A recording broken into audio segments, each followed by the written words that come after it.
social slime, they don't matter, genocide. Sick from water, sick from air, making money, they don't care. Caesar shit, force of air, fuck them back, it's only for they bomb. They shoot, they kill, they massacre, rape, they burn the kids.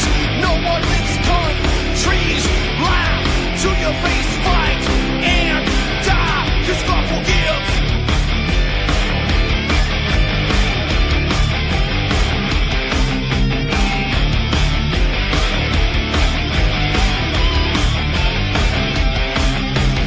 Selling lies and buying time, killing people next in line. Lower class and social side, they don't matter, genocide. Sick from water, sick from air, making money, they don't care. See their shit, force of bear, fuck them back, that's only fair. They bomb, they shoot, they kill, they massacre, rape, they burn the kids. No one makes countries lie to your face, fight and die, 'cause God forgives. Yeah, coming back around again.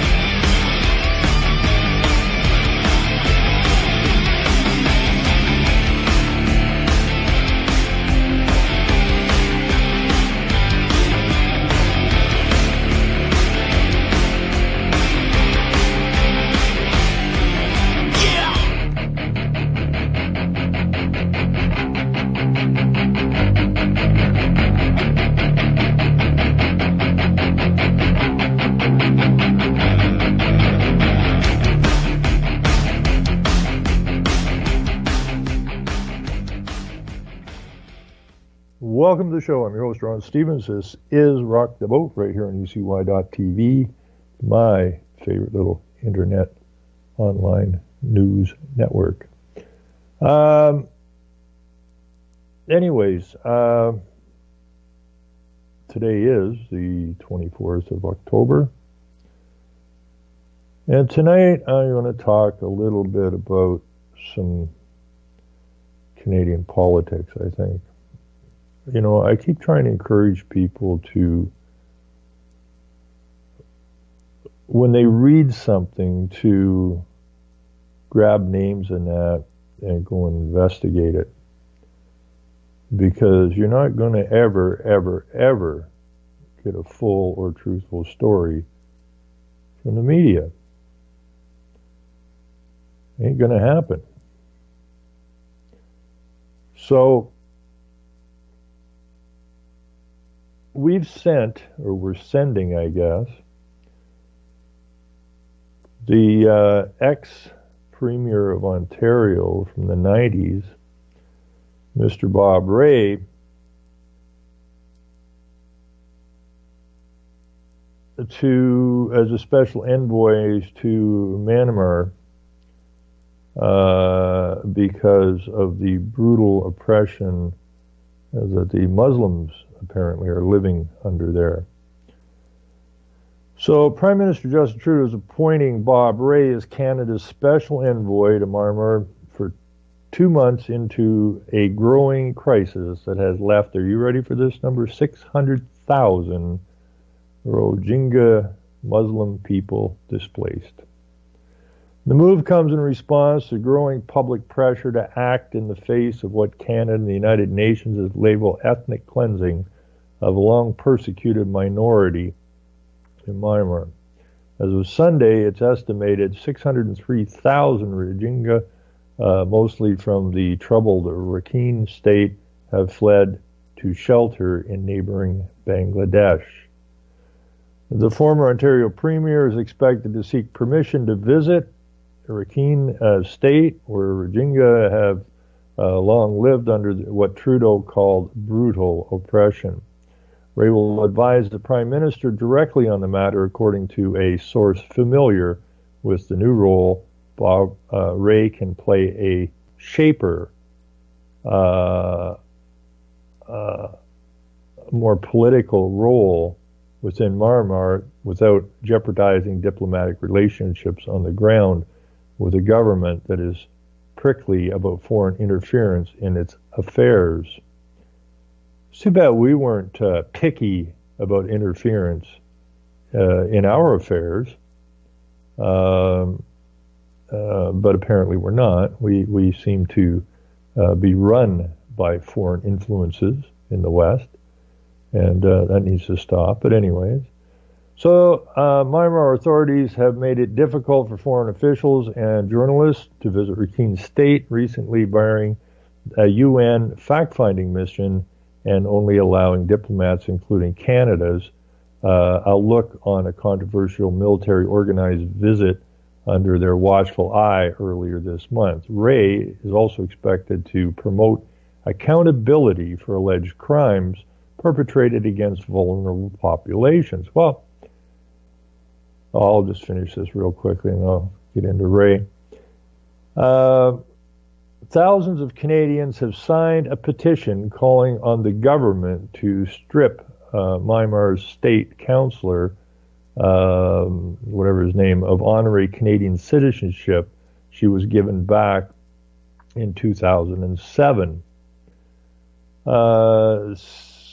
Suu Kyi, also a Nobel laureate, has disappointed supporters around the world for failing to side clearly with the Rohingya in their plight. The true power of Myanmar lies with the military, which retains control over key ministries such as Home and Border Affairs. Well, we have a military here too, but they don't seem that god-awful interested in protecting our borders. But we're going to send somebody from Canada, Mr. Bob Ray, over there to see about, border affairs and whatnot. The long-lasting tension in Rakhine State escalated on August 25th when Rohingya militants attacked security forces, killing several. The military responded with overwhelming force and with the support of Buddhist nationalist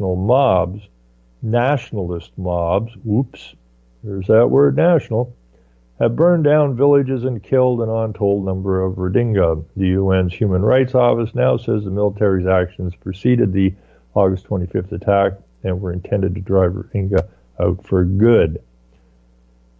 Though they've lived in Myanmar for generations, Rohingya Muslims are considered foreigners by the authorities and are not entitled to citizenship. They are denied basic rights to freedom of movement and education.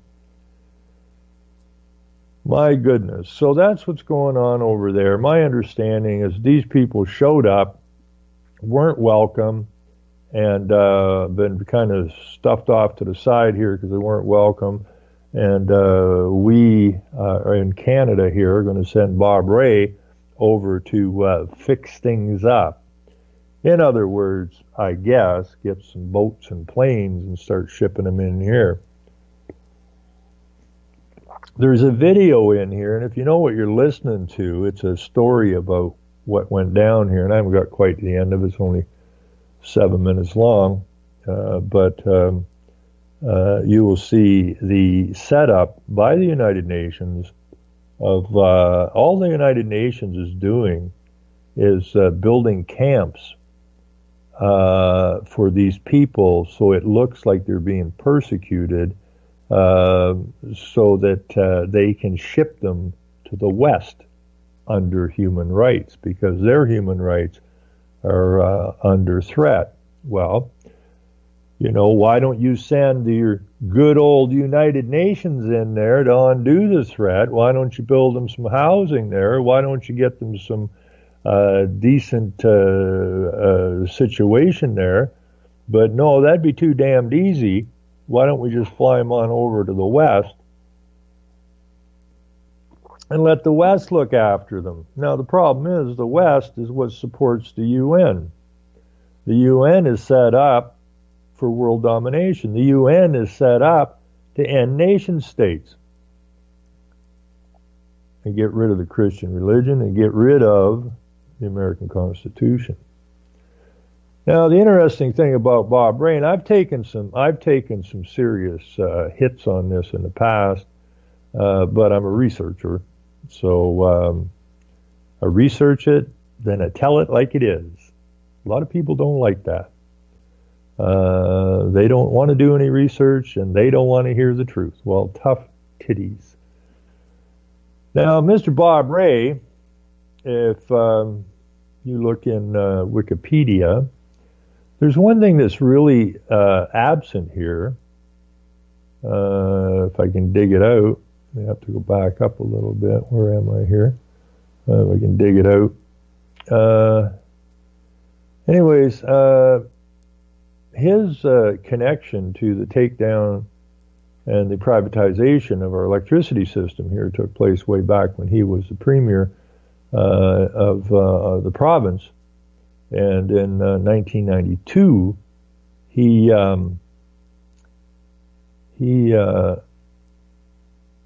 appointed his father-in-law, Morris Strong, who was the head of UNEP, the United Nations Environmental Program. And we all know who Morris Strong is and his ties. And his job is the same as Rockefeller. These are internationalists. Or as Morris Strong said, I believe in capitalism for me and my friends and socialism for everyone else. Anyways, there's a piece in here, there's a one-liner in here somewhere in this mess. It's a one-line thing about Ontario Hydro, but there's no mention of Morris Strong. Now, Bob Rae's dad, Saul Rae, was a politician and a good friend of Morris Strong's. And but this is the real kicker here, because I've been saying for a long time that the Jews and the Muslims are working together to bring down the West. Now, Jews don't much care for Jesus, crucified the poor bugger, and the Muslims hate Christianity, as do the Jews. We're the goy, as far as the Jews are concerned. We are animals, as far as the Jews are concerned, and our job is to basically work for them, and we do, because we pay interest on everything. And that was the old money changers that kind of pissed Jesus off a little bit. But we didn't learn nothing, because we're just, according to the Jews, stupid animals, and we've acted like stupid animals for a very, very long time, and we got to get over it. Now, there's lots of stories out there about the Jews being persecuted by the Muslims, and the Jews want to kill all the Muslims, or the Muslims want to kill all the Jews. Really? Well, there ain't that damn many Jews on the planet. Now, if the Muslims were hell-bent on killing the Jews, well, I would be talking about Jews in the past tense tonight. But Bob Keith Rae is a Canadian lawyer. That's strike one against the guy. And a negotiator, public speaker, and former politician. He was a member of the Parliament of Toronto Centre and interim leader of the Liberal Party of Canada, 2011-2013. He was previously leader of the Ontario Democratic Party and the 21st Premier of Ontario from 1990 till 95. It was in 92 that he appointed his godfather, and that, you know, it should be Satan father, but it's godfather, to the head of Ontario Hydro. Now, there's papers about Morris Strong and the Internationalists eyeballing Ontario Hydro because it was the biggest public utility, electricity utility on the freaking planet, and they wanted it. They want to privatize it because him and his capitalist friends saw an opportunity. So anyways, Bob Rae, now he's a spokesman for the natives. So, Native people, please run the other direction from this clown. Now, Rae was born in Ottawa. Ontario's parents were Lois Esther George and Saul Rae, an eminent Canadian career diplomat with a posting in Washington, Geneva, New York, Mexico, and The Hague. Okay? So Daddy Saul was an internationalist. Daddy Saul was working to take down the West. Ray's paternal grandparents immigrated from Scotland. This sounds pretty good so far. And his mother had English ancestry. Ray was raised an Anglican. This is where it gets cool. As an adult, he found out that his paternal grandfather was Jewish. It was from a family of Lithuanian immigrants to Scotland. Ray's brother, John A. Ray, is a vice president of Power Corporation. Now, Power Corporation is where Morris Strong used to work. Power Corporation is where many of our prime ministers came from. Power Corporation was basically run by Morris Strong, and all of our industry went to where? China. Okay, so Power Corp is an ugly outfit. Saul, Ray's father, is an ugly guy. When I say ugly, I mean treasonous. So John's brother, vice president of Power Corp, Prime Minister Krejci's daughter, is married to, I think, one of the sons of Power Corp.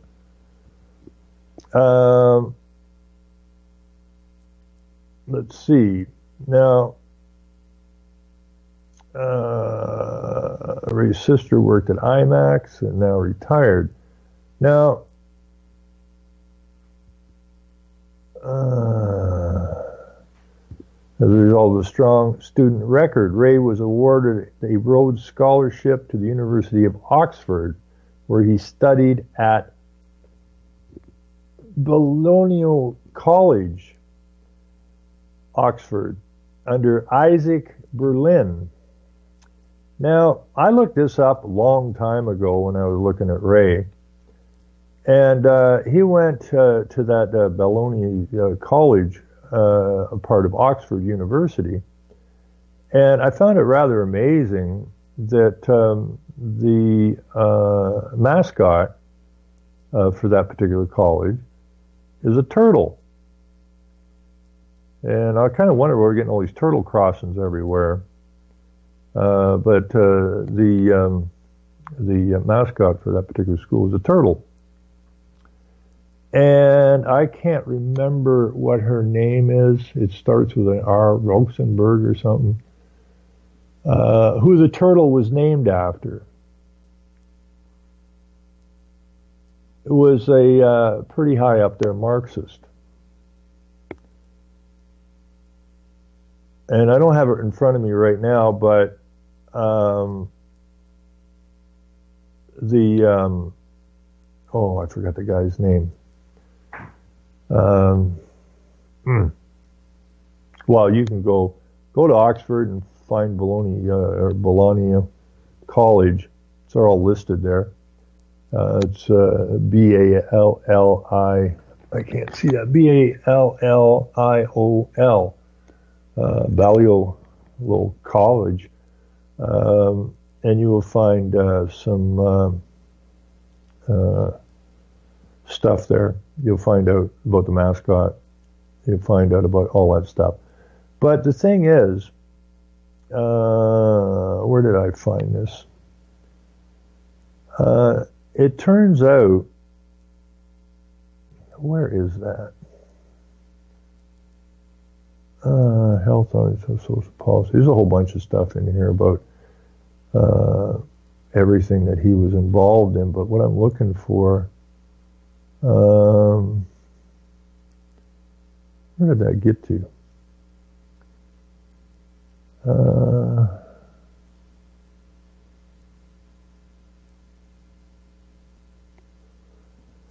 The piece about his wife in here anywhere, wherever the heck that got to. It turns out he was an Anglican, and then, oh, here it is here. Ray learned of his family's Jewish origins in 1968. Now, he was an Anglican, but he found out about his family's Jewish origins in 1968. The revelation had a strong impact on him. He sought to explore his Jewish culture, dated Jewish girls exclusively, and ultimately married a Jewish woman. Upon his marriage to Arlene Perley, Ray agreed to raise his children in his wife's Jewish faith. Ray is a member of the Holy Blossom Temple, a Reformed Jewish congregation in Toronto. So, Bob Ray is Jewish. Now, a lot of people didn't know that. And so, I put a note, because I can't post right now because I'm in Facebook jail. Truth will get you there real quick. You can bellyache and bitch about stuff all you want, but damned if you should go and actually speak the truth, the real truth, what people need to know.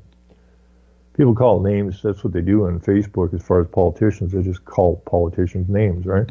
You got the right and the left, and that's all you got. But once you get deeper, it starts to rock the boat, so to speak. And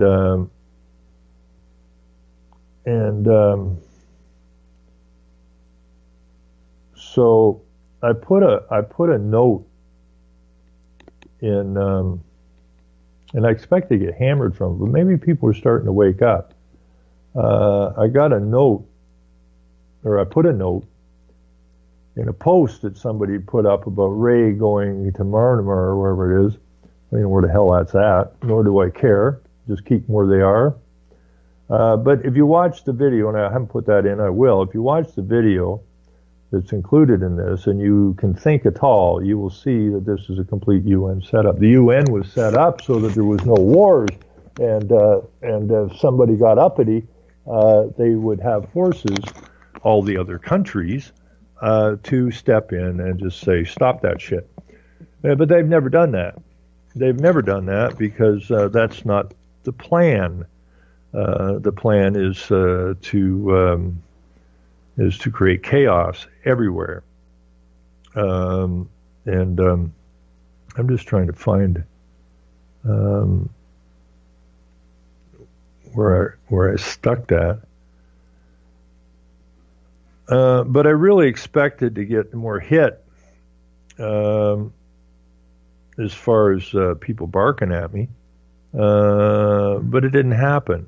I got some people agreeing with what I said, which is good.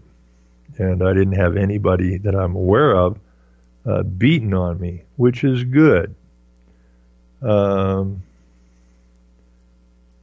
If I can find this thing.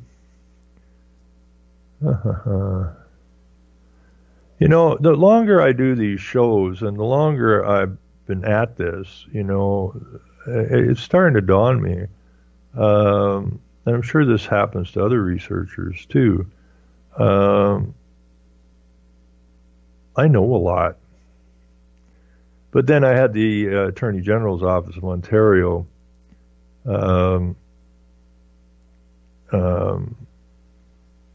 say the same thing, that I'm a man with a great deal of knowledge, which is fine, but they make it difficult to get that knowledge out.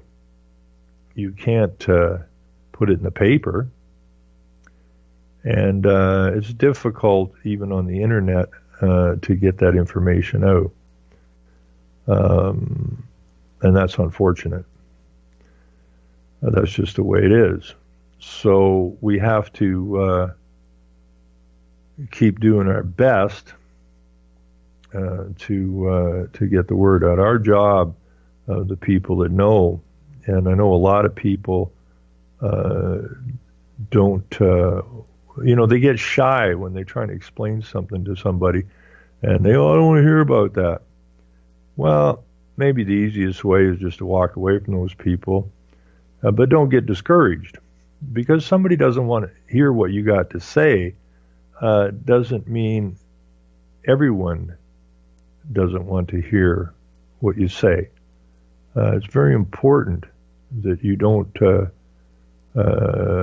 get bummed out about this. Okay, this is a war, and their job is to take us down. Our job is to make sure that doesn't happen. People are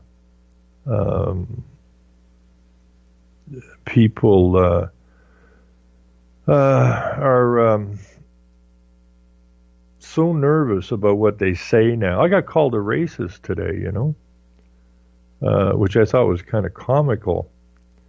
I went up to the reserve to get some smokes today, and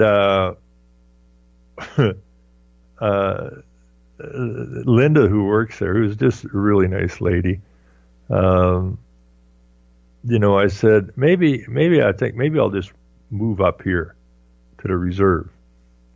And Paul, who was with me, goes, that might not be a bad idea, that we just move on up to the reserve. And I said, I think you people be easier to get along with and discuss things with than these dumbass white people. And it kind of threw me because she's getting my smokes and she says, that's racist. I said, how the hell can that be racist? I'm white. She said, it's still racist, right? And I said, holy crap. I can't even knock my own people. Here it is here. It was right at the top. And this is all I wrote. And I really expected people, because most people do not know that Bob Ray is a Jew. Bob Ray, that's not a Jewish name. And all I wrote, and I got quite a few likes on this, and somebody said, bang on. So it's Bob Ray, the ex-leader of the NDP, the ex-premier of Ontario, ran for leadership of the Liberal Party, is the godson of Maurice Strong. His father, Saul, was an internationalist. And all I wrote was a Jew going to save the Muslims. Brilliant. Just proves one more time they are working together to bring down the West. And that is absolutely the facts. Now, I thought it kind of interesting. I was really having a difficult time. I'm still having a difficult time. I spent an hour or so checking out Bob Ray's wife, but I can't come up with her history. I can't come up with her family. It's like a lot of this stuff is hush-hush kind of thing. So, and she's a member of Global Literacy or something. So I have here about Arlene Perley Ray, and this is in Spelling Bee of Canada, I found this. So she's an author, a journalist, a freelance writer, co-chair of the YMCA Elam Center campaign, director of music, 2010 Olympics dignitary assistant, keynote speaker, MC host, and panelist. Former coordinating judge of the Commonwealth Book Prize. She's big in the book business. And that brought up a thought to me, that little fable of the ducks and the hens, written by Rockwell. Can't remember, I don't know, his first name is George or whatever. But do watch that. If you've never seen it, watch it, because it's a condensed history from our forefathers till today. It actually takes you all the way through to the transgender if you understand what you're watching. It starts out with the invasion and of these people that are not us, and how they took over the media and the education system and the politics, and it ends really with the ducks restarting their life in a new land. Which is what our forefathers did. and then we allowed this creep to happen to us, to where we are in the position we are today. Anyways, this woman, Arlene Perley Ray, recent speeches include how literacy could change the world, comma, combating Islamophobia. So this is a Jew giving a talk about combating Islamophobia. I thought the Muslims hated the Jews, but here we have the Jews, or at least this particular Jew, giving a talk on combating Islamophobia. These are all these people that work in the background, okay? And I can't say it enough. The politicians are the window dressing when you walk down the street. Just like the mafioso used to have storefronts. And they might be a butcher shop or a bakery or a dry cleaners or whatever. But that's the front. You want to know what's going on, you got to go in the back. And the only frickin' way anybody's ever going to know what's going on is to go in the back. And the only way you're going to get in the back is do a little research. Because staring at the TV and picking up newspapers, that's the window dressing. The parliaments, the legislatures, the senates, they're all window dressing. And the media explains to you the window dressing. So-and-so said so-and-so, and so-and-so stood up and was not angry, and then the Speaker of the House asked them all to shut. All noise and all window dressing, and it doesn't matter. It's the play. Okay? And you, the audience, just keep getting sucked in by this nonsense. You got to go in the back and find out who's financing the play, who's writing the scripts, who's hiring the actors, where the actors are coming from, and so on and so forth. Otherwise, you're just going to wander around like an ignorant piece of meat, belly aching about what you read in the paper today or what you saw on the TV today. You're making it too easy for these guys to take you down. You know what in that fable of the ducks and the hens, right? Look it up. You know, same as Rothschild when he sent his sons over to America. The first thing you do there, first damn thing you do, before you do anything else, get control of the top 25 newspapers in the country.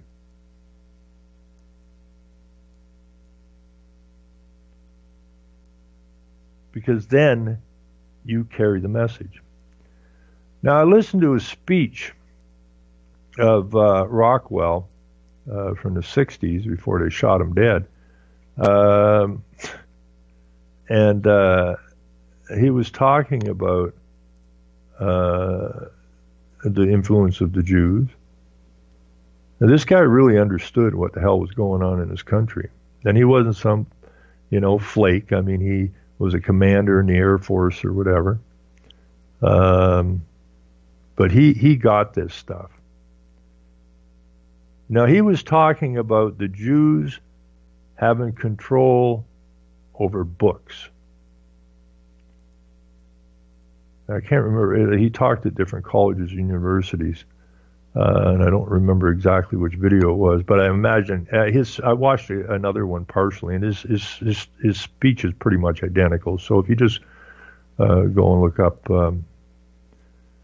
Rockwell's speech, you'll get it. But he was talking specifically about the Jews controlling the books, and that's absolutely correct. You're only given what they want you to read. The education system, which is controlled, you're only taught what they want you to know. The media, you only read and hear what they want you to read and hear, which makes us an extremely ignorant population in the West. Lots of people read lots of books and they read lots of stuff and that, but they don't understand that this is what's being spoon-fed to them. The real story's behind. The real story is in the book you don't see. Okay, because those books ain't getting no airtime. So you have this mass of people who have no real knowledge about anything, just what they've been fed. And she, I forget what all companies she's involved in on boards and that, as far as books and that are concerned. But she is very involved. Where is that? Where did I see that? And she is it says here she was the national vice president of the Canadian Jewish Congress.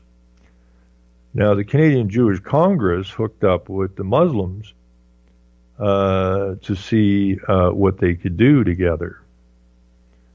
But hey, who am I? The Muslims want to kill all the Jews. Now, the World Literacy Canada, of which she's involved in, it says here, why Canada? And this is very telling. And but mostly they're doing most of their work over in India for some oddball reason. But world literacy, this is what it says. World literacy believes it is important to promote literacy and foster a culture. Now, this is Bob Ray's wife's hooked up with this stuff. A culture of what? Global citizenship among Canadians. Because in an increasingly interconnected world, many problems like poverty and the inability for millions of people to read are global issues. Responding to these problems thus requires global action. Now, this goes back to the 50 Senate hearings with Warburg, say they need mechanisms that can only be solved at the global level. And this is another one of those mechanisms. The Muslim problem's a mechanism, the literacy problem's a mechanism, the poverty problem's a mechanism, the climate change problem's a mechanism. These are all mechanisms to pull at your heartstrings. And some of them fear you and some of them pull at your heartstrings, but it's just the good old Marxist takedown. Okay? You can't come in the West and do what they did to Russia. You can't wander in there and kill 20 million or however many people you killed. So, like Warburg said, look it up, Warburg, 1950 Senate hearings. You'll get an eyeful if you understand what the hell it is you're looking at, because he said we will have world government by consent or by conquest. And they are getting us to consent because we remain silent, because we're afraid to say anything. That's a pretty sad, whimpering demise of the West. And we better pick it up. Anyways, this goes on that we believe that global citizens are ready for a world of opportunities and capable of being inquirers, thinkers, communicators, risk takers, while being open-minded, reflective, and caring, and characteristic of change the world needs to tackle the world's most pressing issues. More than ever, we live in an interconnected and interdependent world. Now, that guy's name escapes me right at the minute. But he wrote a book on the interconnected world. A great friend of Morris Strong's, hang out at the IISD. And if you're a Canadian, please Just Google IISD. It's the International Institute for Sustainable Development. That's right. The International Institute for Sustainable Development can be found where? In Geneva? No. Berlin? No. New York? No. Winnipeg, Manitoba, Canada. And where did Morris Strong come from as a child? Manitoba. What goes around comes around. And his buddy, he was involved in the writing of the Grow-Brundtland Report, Our Common Future. And the main writers of that thing were David Rockefeller, Morris Strong, and the guy that came up with interconnected and interdependent. Literacy as empowerment can teach us to be aware of the wider world, to respect and value what? Diversity. Got to have diversity in there. Understand how the world works economically, politically, socially, culturally, technologically, and environmentally, and engage us to contribute to the local and global community. As a nation, Canada has upheld a reputation for respecting global citizenship. This hard-earned reputation needs to be maintained and nurtured. In addition to our own programming in Canada, right? Our own programming in Canada. You've been programmed, people. Get with the picture here. WLC, the World Literacy Council, is it? World Literacy, where is it? WCL. World Literacy Canada. Joined forces with the Canadian Council for International Cooperation in advocating a common social justice agenda. We understand that what happens there is closely linked to what happens here at home. Now, what I just read you could be lifted off any number of UN pages. They talk about literacy here. This is literacy. This is a regurgitation of UN doctrine. And this is coming out of Literacy Canada. So you know what's being put into the books. You know what's being put into the school books. This is propaganda on frickin' steroids. And of course, I don't want to say too much, but maybe the Jews are involved. Like totally. So the Canadian Council for International Cooperation is kind of a pretty interesting site that you need to look at. The Canadian Council for International Cooperation, established in 1968. That would be the Pierre Trudeau, Morris Strong era. Excuse me, CCIC monitors and analyzes federal policies on foreign affairs, aid, trade, debt, and defense, and communicates its findings to members and the public. Mostly the members, very seldom the public. So there's, a lot of stuff in here that you're not going to see on the news ever. And I ran into, I don't remember what it was, I ran into Bob Ray's wife in here somewhere.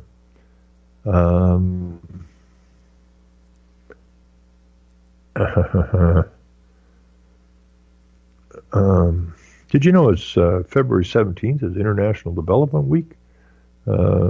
So anyways, I don't know if it's still open here or not.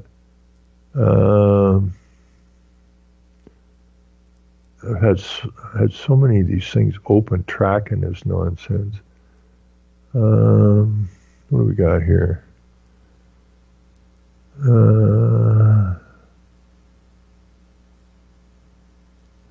I'll have to do that on a different show. I when I'm tracking this stuff, I get so much open. There's another outfit I never heard of, Canada's Eco-Fiscal Commission. Policies. The commission focuses on three major policy streams: climate, energy, water, and livable cities. Areas of research and policy include carbon price, energy subsidies, water pricing, municipal user fees, congestion pricing, landfill and solid waste pricings. These are the people who are putting the screws on you. Now, all these people are listed here. Paul Martin, who was a past prime minister, Preston Manning, who had started up the the Reform Party, which turned into the New Progressive Conservative Party, is in here. Let's see who else we got in here. But all of these people, Michael Harcourt, all of these people in here, Jean Charest, who was I think the Liberal leader of Quebec, Gordon Campbell, who, let me think, was the Premier of British Columbia.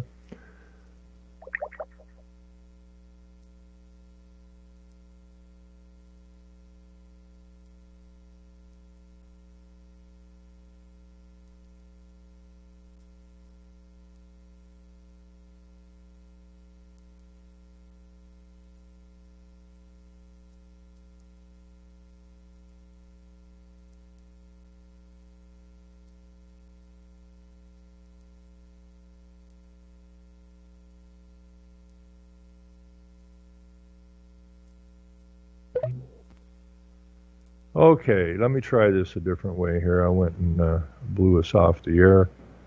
So this is what I'm telling people is, think mafia, think the back room, go to the back room.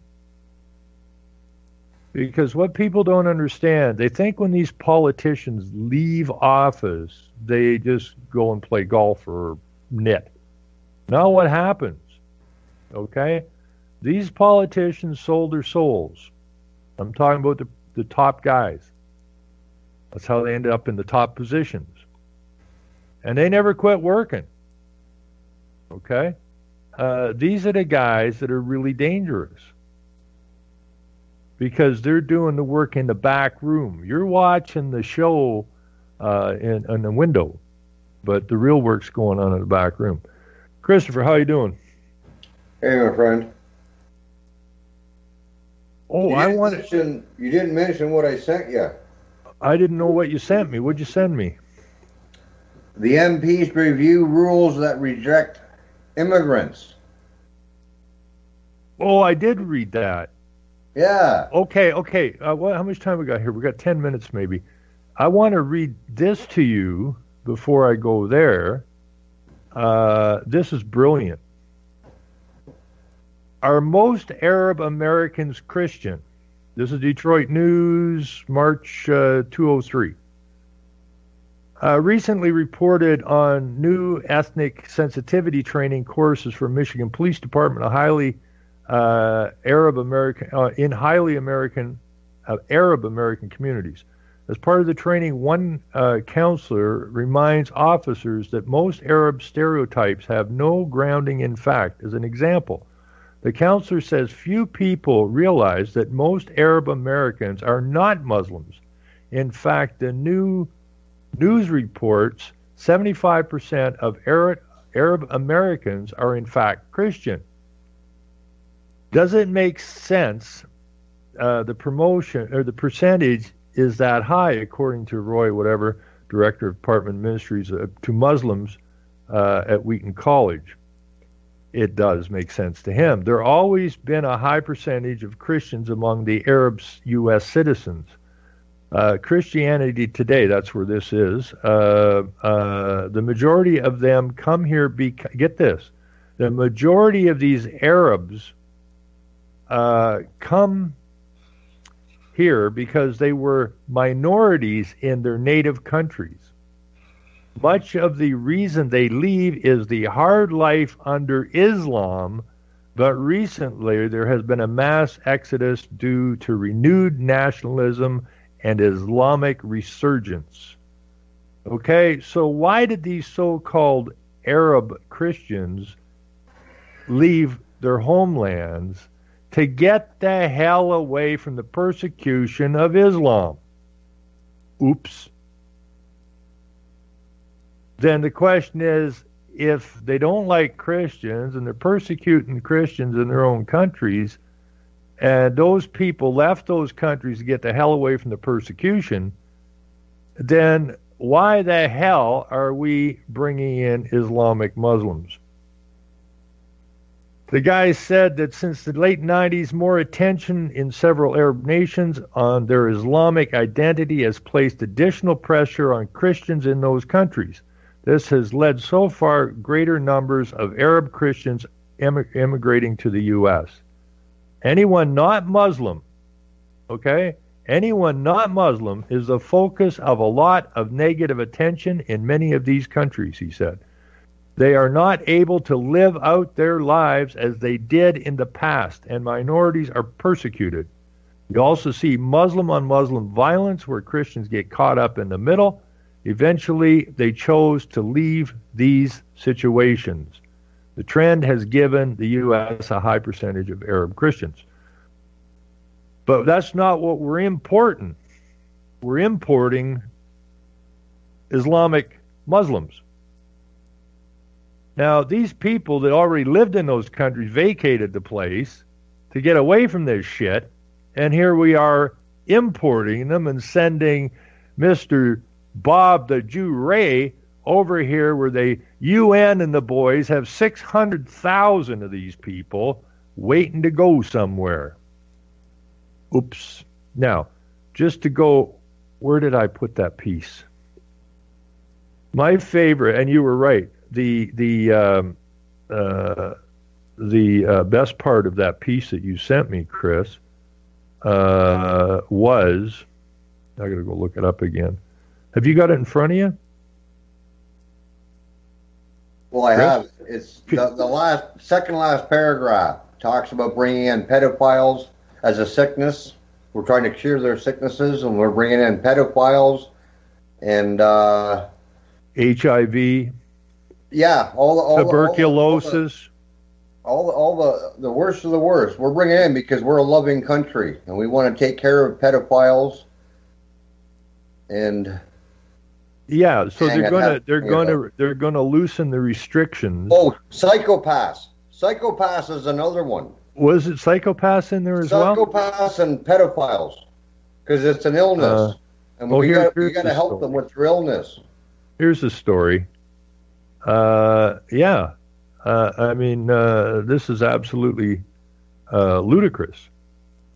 They want to loosen up the restrictions on immigrants because they said they were turning immigrants back who had all these problems because it would be a drain on the system to bring all these people in. But according to human rights, we got to loosen it up. And it's more than just money and economics, she said. It's a political decision, and that's why we elect officials. But I could really ask them to look at what these people bring to us beyond a healthcare problem. What does the entire family bring? NDP immigrant critic Jenny Kwan, doesn't sound European, said the system forces people with disabilities to go through a separated and segregated medical review. To me, this is textbook case of discrimination, says Kwan, asking what disabilities could potentially deem a family inadmissible. An official confirmed that a family could be rejected if there was a child who is deaf or blind. But that's the heartstring thing again. Identified public health and safety issues range from active pulmonary tuberculosis, untreated syphilis, mental health issues such as pedophilia, sociopathic, behavior disorders or paranoid states or substance abuse that can lead to violent, hostile, or disruptive behavior. But hey, we don't want to deal with that. We want to ignore that. Everybody's welcome. Immigration Department official Don Elland said the department is working on a review of guidelines with the goal of ensuring the current policies strike the right balance between protecting the integrity of publicly funded service and ensuring the immigration system is fair and compassionate. So basically, it's wide open. So anything that you don't want in your country is going to end up in your country. Ain't we lucky, Christopher? We're pretty fortunate. Well, yeah, because if we can have behavioral disorders, paranoid states, sociopaths, psychopaths, pedophiles, mental health issues, untreated syphilis, tuberculosis, AIDS, hell, bring it on in. Yeah, I thought that tuberculosis thing was eradicated through vaccinations. Maybe a mistake. Oh, don't bring up that anti-vax shit, man. I can't deal with it. Oh yeah, right. Another show. Vaccines are good for you. Don't forget, your children can get 72 needles by the time they get out of school. Don't mess it up. Make sure they get all their needles. I mean, come on. Tuberculosis. They want to bring the sickness in here, and the whole plan here, realistically, is to crush us financially. Right? The idea is to bankrupt us. I see they want to up the child benefits. Now, they didn't do that before the immigrants started coming. There was a real battle on child benefits. But now that you got people coming in who want to take over the country and breed like bunny rabbits, they're going to up the child benefits. Yeah, I caught that play too. I thought that was... Yes, so you can have 8 kids sit on your ass, and it's like, what is it, $500 and some a month.